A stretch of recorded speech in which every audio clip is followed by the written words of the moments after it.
নমস্কার। আরও একটা গুরুত্বপূর্ণ আপডেট নিয়ে চলে এলাম। খুব গুরুত্বপূর্ণ ভিডিও। যুবসাথী প্রকল্প বন্ধ হলো আজ থেকে। বিজেপি দেবে বেকার ভাতা, মাসে 3,000 টাকা পাবেন।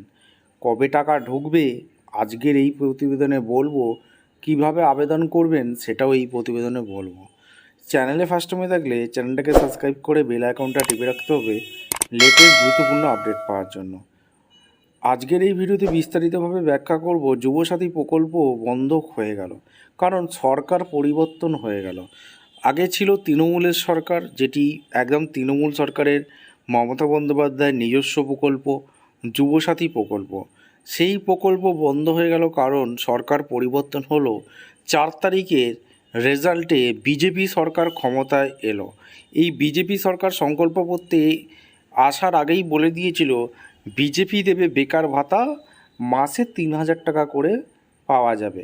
কবে টাকা ঢুকবে, কিভাবে আবেদন করবেন, আজকের এই ভিডিওতে বিস্তারিতভাবে ব্যাখ্যা করব।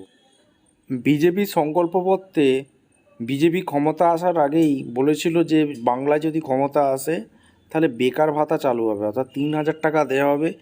যুবসাথী প্রকল্প যেহেতু নিজস্ব তৃণমূলের প্রকল্প ছিল, সেই প্রকল্প কিন্তু বন্ধ হয়ে গেল। প্রকল্প বন্ধ হলো, অর্থাৎ যুবসাথীর প্রকল্প বন্ধ হয়ে বিজেপি সরকার বেকার ভাতা দিচ্ছে 3,000 টাকা। 3,000 টাকা দেবে। এইবার কবে নাগাদ পাবেন এই 3,000 টাকা?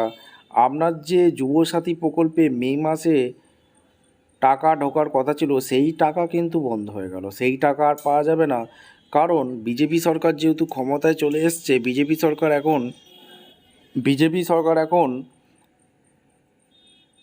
এখন মন্ত্রিসভা গঠন করবে, তারপর বাজেট পেশ হবে, তারপর এই বেকার ভাতা সবাইকে দেওয়া হবে। একটা লং প্রসেস, অর্থাৎ মে মাসে যে 1,500 টাকা করে যুবসাথী প্রকল্পে টাকা পাওয়ার কথা ছিল সেই টাকা পাওয়া কিন্তু বন্ধ হয়ে গেল, এমনটি মনে করা হচ্ছে।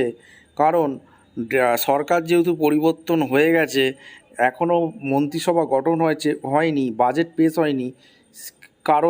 তার কারণ হচ্ছে এখনও বিজেপি সরকার এখনও পর্যন্ত তার এখতিয়ার নেই যে ক্ষমতা আসার সঙ্গে সঙ্গেই 3,000 টাকা করে দিয়ে দেবে। একটা লং প্রসেস চলবে, কারণ এখনও বাজেট পেশ করবে, বাজেটে তারা এটা আনবে। তারপর একটা মোটামুটি ধরে নেওয়া যাক 2 মাস 3 মাস তো টাইম লাগার কথা।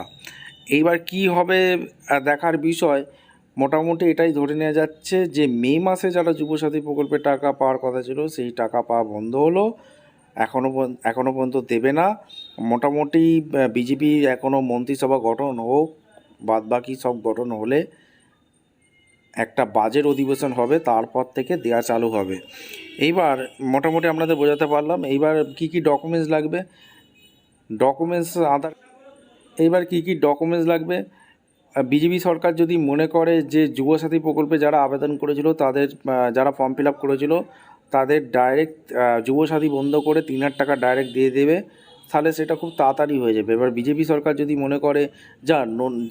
মনে করে নতুন করে আবার ফর্ম ফিল আপ করতে হবে, তাহলে আবার একটা লেন্থলি প্রসেস চলবে।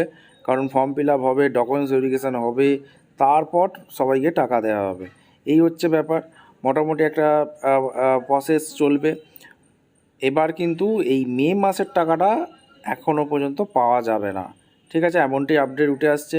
অনেকে 3 মাসের কিস্তি একবারও কেউ পায়নি। এমনও যুবসাথীর যারা আবেদন করেছিল তারা কেউ টাকাই পায়নি, ঠিক আছে? তাদেরকে ওয়েট করতে হবে যে বেকার ভাতা যদি চালু হয় তাহলে তারা পাবে। ফর্ম ফিল আপ যদি সরকার নতুন থেকে করে তারা পাবে। এই হচ্ছে একটা আপডেট। আপনারা অবশ্যই কমেন্ট করে জানাবেন বিজেপি সরকার কবে নাগাদ এই বেকার ভাতা 3,000 টাকা দেবে, আদৌ দেবে কি না সেটা আপনারা অবশ্যই কমেন্ট করে জানাবেন। দেখা হচ্ছে কোনো পরবর্তী ভিডিও। ধন্যবাদ।